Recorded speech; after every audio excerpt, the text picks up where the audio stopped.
This segment brought to you by Kansas Regenerative Medicine. Your stem cells, your health, your life. Today we're going to evaluate the conditions of Kansas wheat as far as going into the winter and what's the likelihood that it's going to have a successful winter survival, right? So what are some of the things that we need to be looking for? So first, we need the crown to be well protected. So as you can see here, this is an example of a crop that was planted in mid-October. The crown was right now is placed at about 1 inch below the surface. And this is about what we want. We want the crown very well insulated by the soil. So as long as that crown is insulated, that soil is going to protect it from the winter temperatures and is going to increase our likelihood that our crop is going to survive and is going to make it through the winter.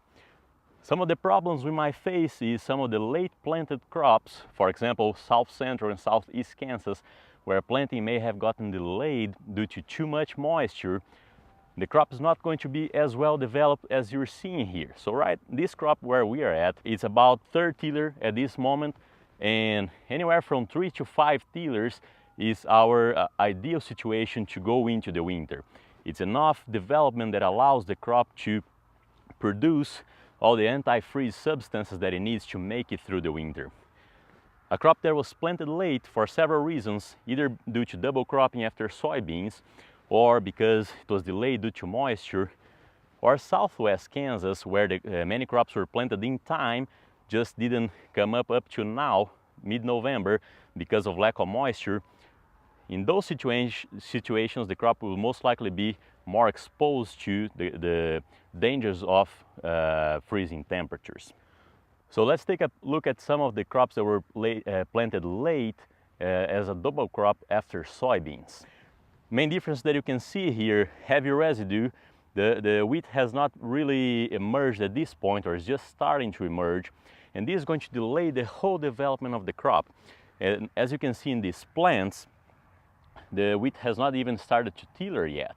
It's just now putting the first leaf out, doesn't have any tiller out yet, and it's definitely not as cold hardy as the crop that we were just visiting a minute ago. Another main difference that we have between these two fields is on root development. The late planted crop doesn't have secondary root system developed yet. It's still going to take a couple of weeks before it even starts to develop in the secondary root system. So these things are going to affect winter survival as well. Where I would be concerned is Southwest Kansas, because in many fields, although they were planted in time, the crop has not emerged up to this point. And in those situations is where we can really see the crop having some problems making it through the winter.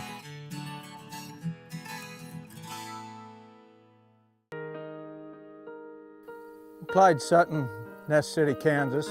Lived on this place all my life. About 1.5 years ago, got to where I couldn't saddle a horse. The pain was terrible. Read about stem cell. First it wasn't for me, then they started doing neck and back. Before I went down to Manhattan, the pain I was having from my neck down to my hand was curling my hand back. Some people had thought I almost had a stroke, and my shoulder had drawn up. I couldn't lift, I couldn't sleep, I really couldn't do anything, and was scheduled to be operated on, but was scared of the knife, I guess.